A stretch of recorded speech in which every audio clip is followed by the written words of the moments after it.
Bom, meus irmãos, é uma alegria imensa, como já disse antes, no momento do louvor, poder estar junto com os irmãos e nessa grande responsabilidade. Faço como meu pai na última sexta-feira.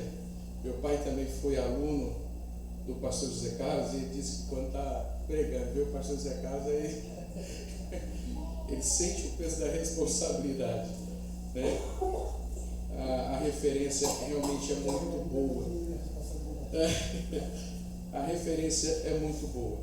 Mas eu, obviamente, por ser um dia de festa, mas com muita devoção, muita responsabilidade, olhando para o horário, os irmãos me conhecem lá no Ministério Águia, a gente acaba sempre exagerando um pouquinho, mas eu vou ser objetivo em algo que Deus colocou no meu coração e que eu quero compartilhar com vocês. E o tema dessa mensagem é muito direto, muito simples, que é uma fé continuada. Eu quero falar sobre fé baseado nas pessoas de Abraão e Sara. Eu te convido a abrir a Bíblia em Gênesis capítulo 16.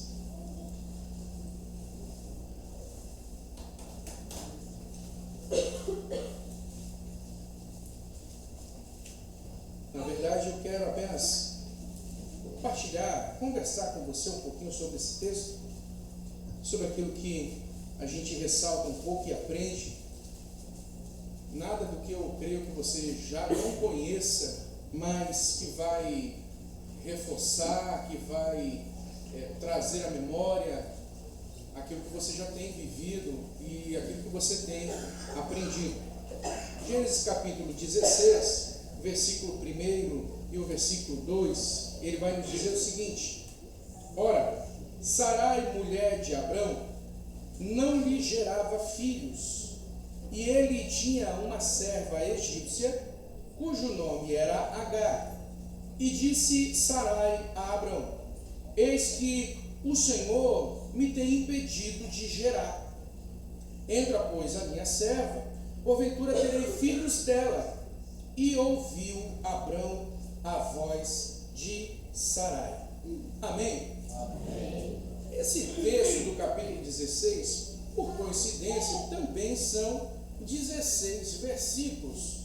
É um texto que nós poderíamos até ler ele por completo, para nos familiarizar, se é que você já não está familiarizado, com esse contexto, com esse momento da história. Mas eu quero justamente aqui dar uma viajada um pouco nesse tempo deles, resumir um pouquinho o que aconteceu, para a gente poder entender que lição podemos tirar de toda essa história que viveu Abrão, até então Abrão e Sarai, sua esposa. E a primeira coisa que eu já vou destacando para os irmãos é que, ao retroceder um pouco na história, nós vamos ver que Deus fala com Abrão para que ele vá se despedindo da sua família, saia da sua terra e da sua parentela. Você conhece muito bem a história. E quando olhamos para esse ponto, ele não é simplesmente um pedido de a saída da casa dos seus pais. Mas quando olhamos para toda a trajetória da família de Abrão, era uma família que morava na Mesopotâmia, que tinha outros costumes, outros rituais. Uma família que, assim como os outros que moravam ao seu redor, acreditavam em vários deuses, o chamado politeísta. Então, quando Deus dá uma ordem a Abrão, sai da sua parentela, ele está dizendo: para com tudo isso, eu te chamo agora para um novo compromisso comigo e apenas comigo. A primeira coisa que eu entendo dessa palavra é justamente esse contato mais direto que Deus chama a Abrão. Sai de algo superficial, algo que se acredita em tudo e que tudo pode acontecer, que tudo vai acontecer, e vem para algo específico comigo. Foi isso que Deus chamou Abrão. Abrão, vou te chamar para uma experiência nova, que você vai ouvir a minha voz, como nenhum outro Deus falou com alguém da tua família ou contigo. E de fato a primeira experiência dele é justamente o quê? Ouvir a voz de Deus. deixa tua parentela, sai da casa do teu pai e vai para uma terra que eu te mostrarei. Então a primeira experiência de Abraão é ouvir a voz de Deus. Eu preciso ouvir a voz de Deus. Eu preciso cultivar o meu contato com o meu Senhor. Sempre que eu falo algo assim, eu não sei se é porque me interessa essa história do princípio, mas sempre me vem à lembrança o contato que Adão tinha com Deus e que foi perdido. E interessante, ao comentar aqui, algumas coisas vão se assemelhar com Adão. Adão tinha um contato direto com o Senhor, ele ouvia a voz de Deus. Ao que podemos entender, ao que muitos ensinam e conseguem definir sobre uma situação, é que justamente por aquele momento em que Adão peca e tenta se esconder da presença do Senhor, dá-se a entender que aquele encontro era diário e que Deus estava pronto mais uma vez para aquele encontro. Mas Adão, infelizmente, não. Com Abraão, Deus chama ele para essa experiência e eu quero ter esse contato com você, aonde você vai ouvir a minha voz. Primeira coisa então, Deus fala com Abraão. Você tem ouvido a voz de Deus? Você tem dado ouvidos àquilo que Deus tem falado? Não é a primeira nem a última, e nos dias de hoje também acontece que Deus fala ao nosso coração. E o Senhor ainda hoje quer que eu e você tenhamos essa experiência de ouvir Ele falar conosco. Amém? Amém. A segunda coisa que eu aprendo da história de Abrão e de Sarai é que Abrão recebe uma promessa que seria pai de uma grande nação. Mas interessante que nós vemos que o próprio Abrão, ele cogita a ideia de que o seu herdeiro seria o mordomo da sua casa.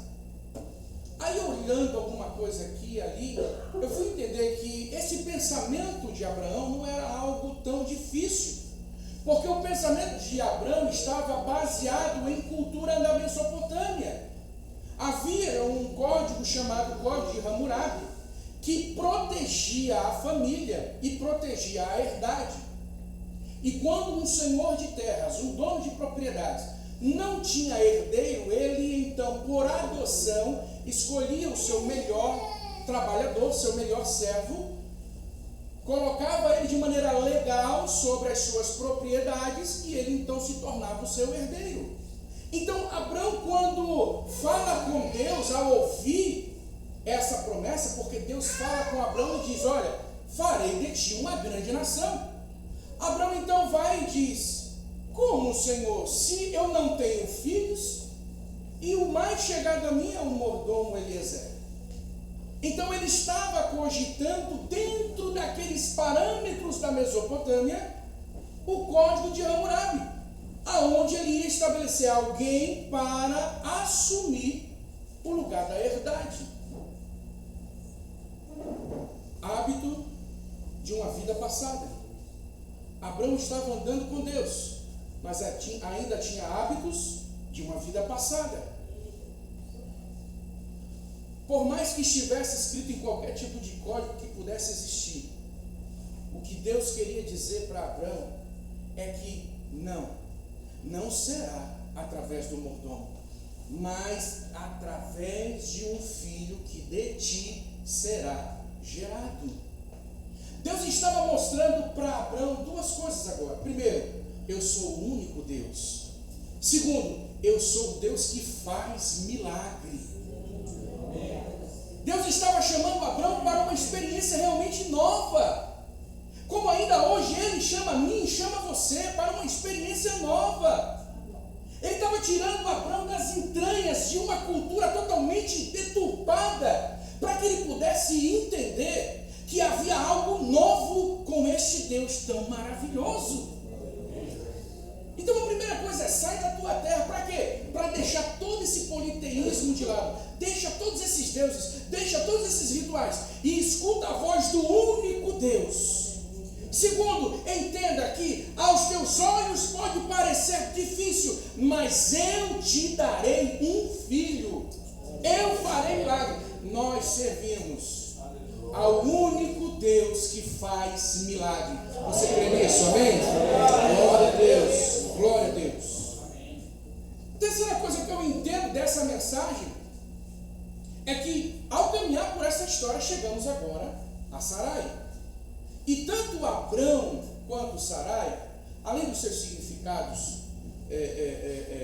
naturais, eram nomes oriundos da Mesopotâmia.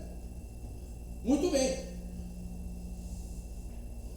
Quando Sarai escuta sobre a promessa, perceba bem, se você ler o capítulo 16, o capítulo 15 de Gênesis, você vai ver que em nenhum momento o Senhor vai falar com Sarai, ele fala com Abraão. Mas Sarai obviamente tomou conhecimento da promessa. Meu esposo terá um filho. Como será isso? E aí chegamos no capítulo 16. O capítulo 16 vai mostrar que Sarai toma uma posição.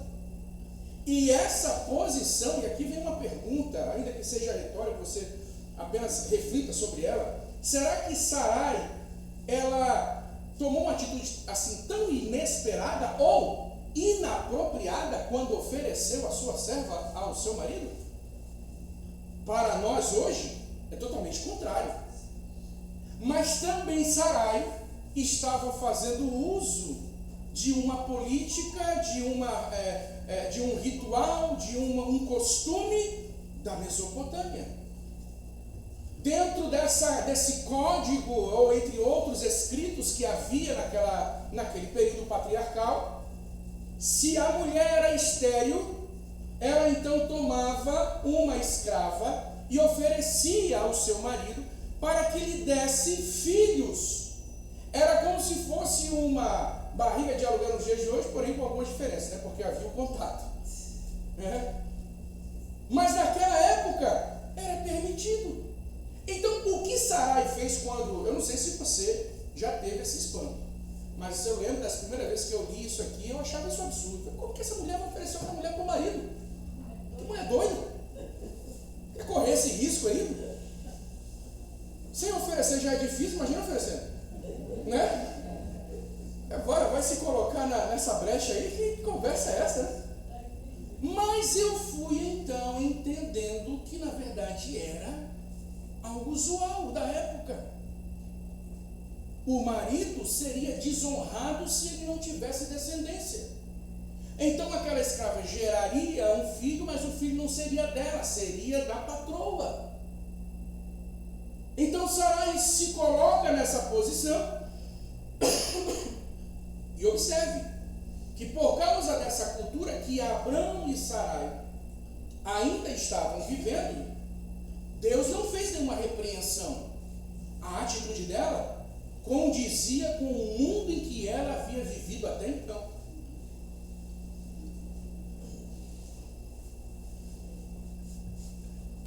Segunda coisa, o que Sarai estava fazendo então era proporcionar com que o seu marido tivesse o tal filho.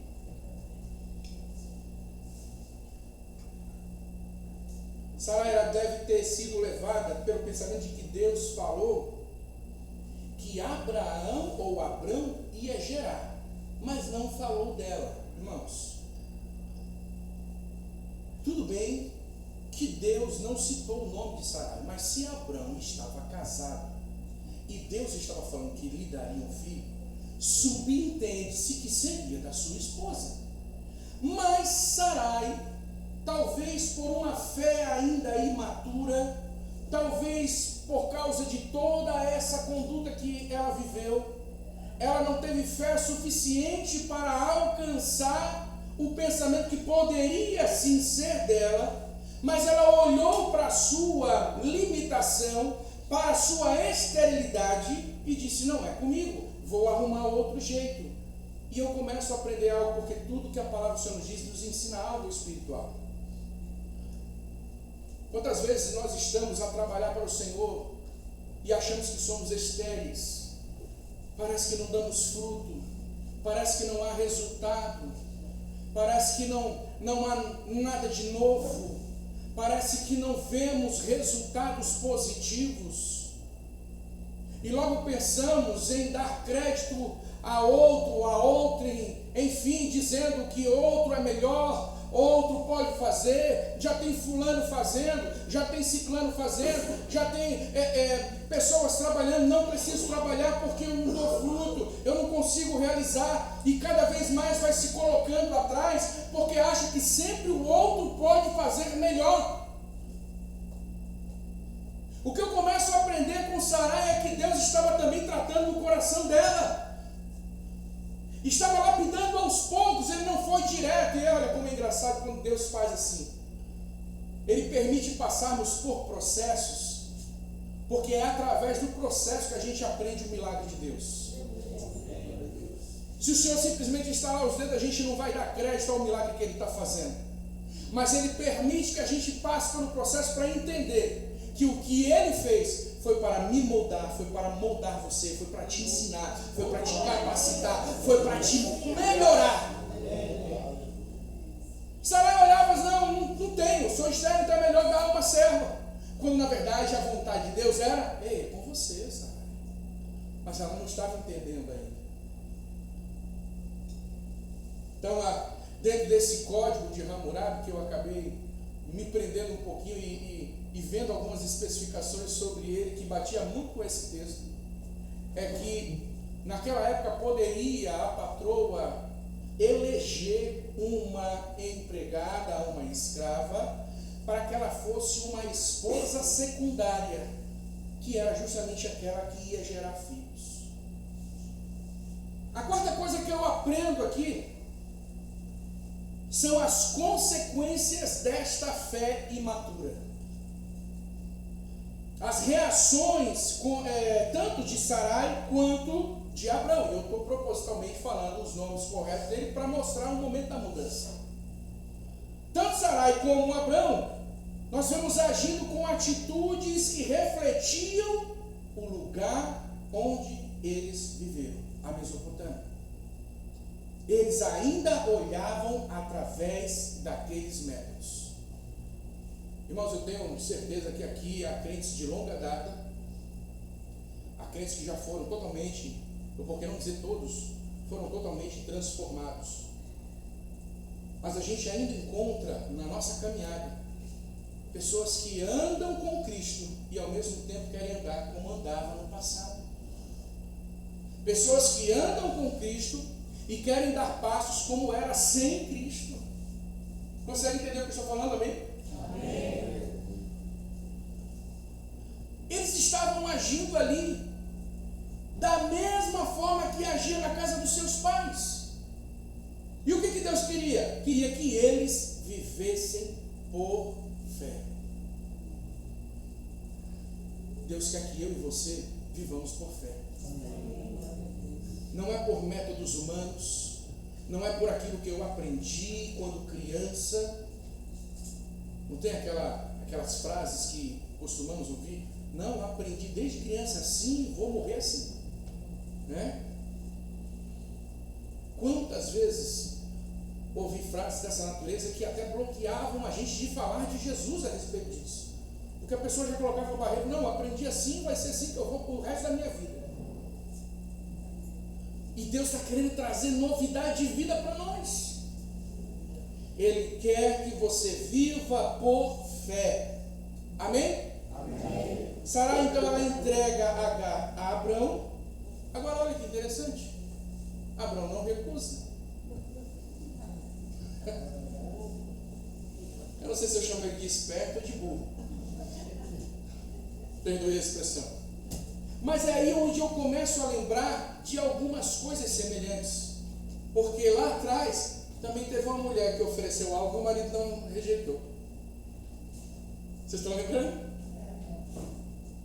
Eva, quando provou do fruto e mostrou para Adão, quer, ele não rejeitou.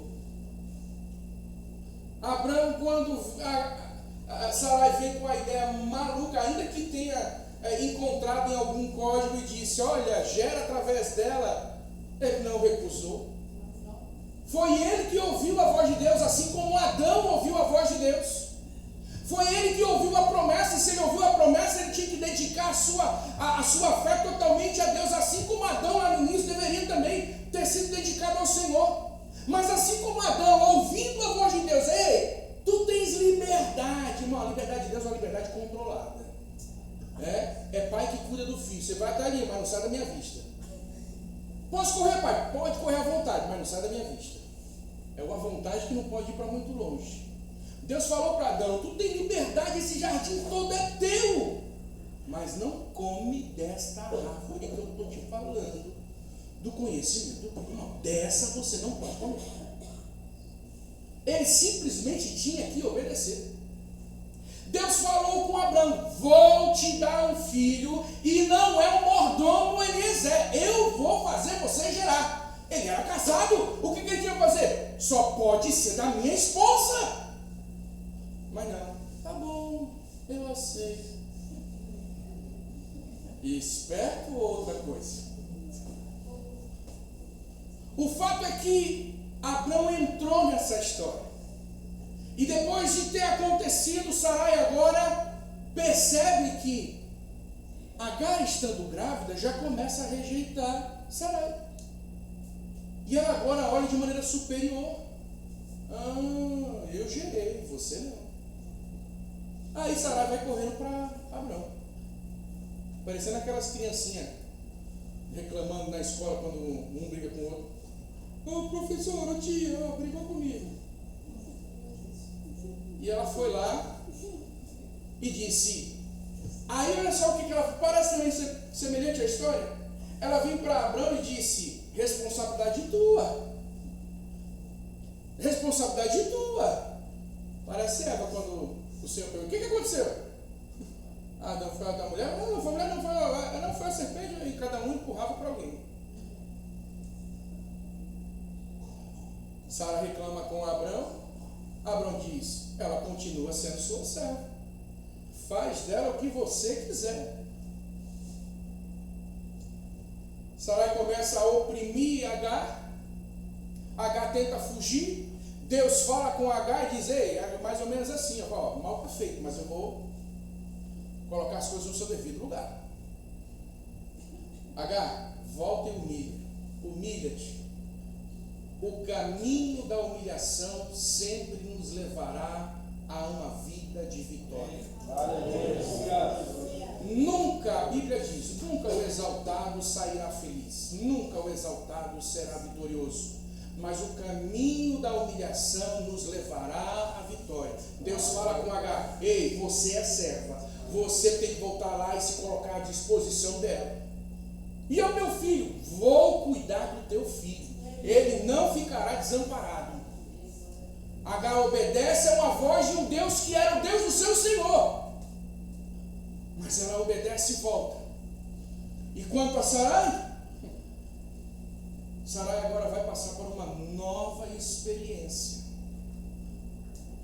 Deus vem mais uma vez e fala com Abraão.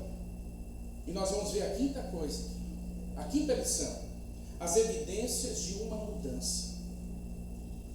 Quando Deus reafirma a promessa de um filho para Abraão, agora é a segunda vez que ele fala com Abraão. Ele agora vem também e muda o seu nome. Irmãos, eu estou falando de algo que você já conhece, mas eu queria que você entendesse essa linha do tempo. Porque quantas vezes eu preguei sobre uma mudança do nome apenas pelo seu significado. Agora ele vai se chamar Abraão. E Abraão significa pai de multidões. Era o reflexo daquilo que Deus estava prometendo a Abraão. Ei, eu te farei pai de multidões. Olha para a areia da praia. Conta se as pode contar, assim será a tua geração. Olha para as estrelas do céu e veja se as pode contar, assim será a tua geração. E quantas vezes eu olhei simplesmente pelo significado, Abraão, pai de multidões. Mas Deus estava cortando a partir daquele momento os laços com o passado. Ei, tu não é mais Abraão. Tu não pertence mais à Mesopotâmia. Tu não está mais num lugar cheio de rituais. Tu não está mais num lugar largado onde não tem um Deus que cuida de você. Você agora anda com um Deus que segura pelas tuas mãos e te guia para um caminho de vitória. Deus estava quebrando os laços com o passado de Abraão. Ei, eu não só reafirmo a promessa, como eu digo por onde você vai andar. Aleluia.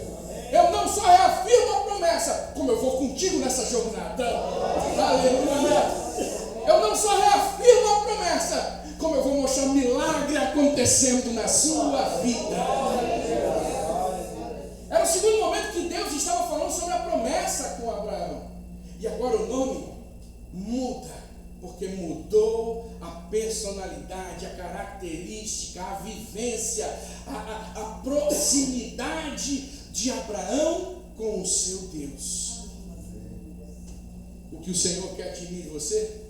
Que estejamos mais próximos dEle, que estejamos mais ligados a Ele, que estejamos mais prontos para ouvir a sua voz.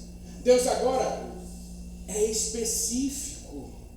Além de falar pela segunda vez da promessa do filho, de mudar o nome, agora ele diz para que Abraão não tenha dúvida: ei, eu vou te dar um filho através da tua esposa, e Sarai não será mais Sarai, mas será Sara, porque é minha princesa. Irmão, ele muda a estrutura da família inteira. Quando nós permitimos a entrada de Deus em nossas vidas, não é uma pessoa que muda, mas a casa inteira muda, o ambiente muda, as estruturas mudam, porque onde Deus está, coisas novas acontecem. Aleluia. Mas eu posso com certeza dizer, se a sua fé é inoperante, o milagre não é revelado. Eu sei que não é o hábito, pela característica do pastor Zé Carlos, não é o hábito de você fazer isso, mas eu gostaria que você falasse isso pelo menos uma ou duas vezes comigo. Diga assim, ó: se a minha fé não for operante, o milagre não é revelado. Sua fé tem que ser operante, tem que ser viva. Sem fé, milagres não acontecem. Agora, pela terceira vez, eu tenho que correr por causa do tempo. Pela terceira vez, Deus reafirma a promessa de um filho. E dessa vez, Sara escuta. Até então, Sara não tinha escutado de Deus. Sara tinha escutado de Abraão. Na segunda vez, Deus disse para Abraão: para de conversa, Abraão, porque eu estou prometendo através de Sara. Não vem com historinha, você me entendeu agora? É através de Sara que eu vou te dar a bênção. E na terceira vez, é o momento em que chamamos de teofania, quando ali se revelam 3 anjos, chegam próximos a Abraão, fazem uma refeição com ele durante todo aquele período em que estavam juntos, conversando, esperando a comida estar preparada. Os anjos falam para Abraão, e Sara está na tenda. Eles perguntam: onde está Sara? Está na tenda. Eles falam de maneira que desce para Sara ouvir.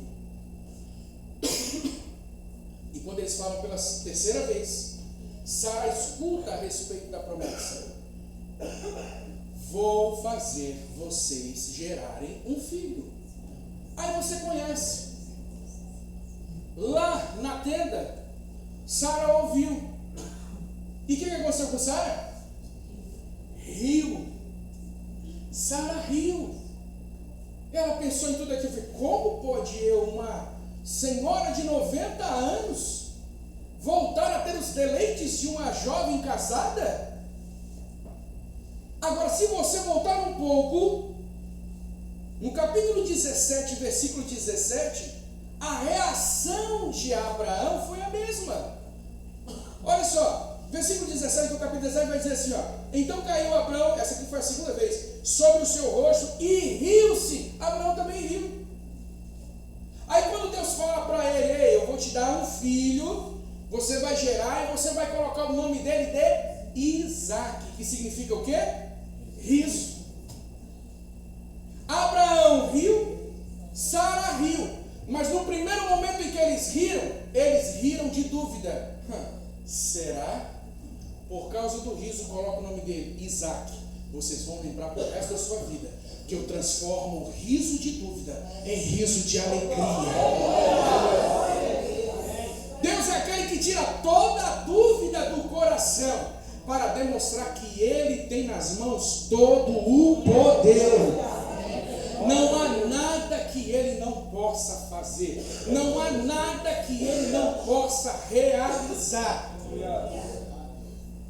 Deus estava mostrando o riso, que Ele mudava o riso da incredulidade no riso da felicidade. E eu quero, de uma maneira muito responsável, mas debaixo da autoridade da palavra do Senhor, proferir palavras de bênção sobre a tua vida. Em que se há algum sorriso de dúvida, será, Senhor? Será que realmente vai acontecer comigo? Deus vai transformar esse riso hoje em riso de felicidade sobre a sua vida. Amém? Então, assentado mesmo, eu quero orar pela sua vida. Aleluia. Você recebe essa palavra, amém? Pai amado e glorioso, nós ouvimos essa palavra, que é uma palavra que conhecemos tanto. Aleluia. Quantas vezes ouvimos, quantas vezes nós mesmos comentamos uns com os outros, quantas vezes ouvimos os pastores pregando, mas eu creio que, assim como ela se renova a cada dia. Hoje se renovou em nossas vidas a tua palavra. Hoje a tua palavra vem ao nosso coração de uma forma diferente. No dia em que estamos comemorando mais um ano desta linda igreja, 43 anos de lutas, desafios, mas de vitórias. E quantos sorrisos já houveram aqui. Quantos sorrisos não foram sorrisos de dúvidas, foram sorrisos de alegria, sorrisos de felicidade. E eu quero proferir palavras de bênção debaixo da autoridade do nome do Senhor Jesus Cristo, de que esse sorriso ainda vai acontecer com muitos aqui. Nós tomamos posse desta palavra e declaramos que esse sorriso aconteça em nome de Jesus. Aconteça no meio da nossa família, aconteça no meio da nossa casa, aconteça no meio do nosso trabalho, aconteça em todos os ambientes aonde estivermos inseridos. Repreenda, Senhor, toda dúvida e declara a tua glória que traz sorriso de felicidade sobre as nossas vidas. Assim clamamos a ti e assim te honramos nessa noite, em nome de Jesus. Amém.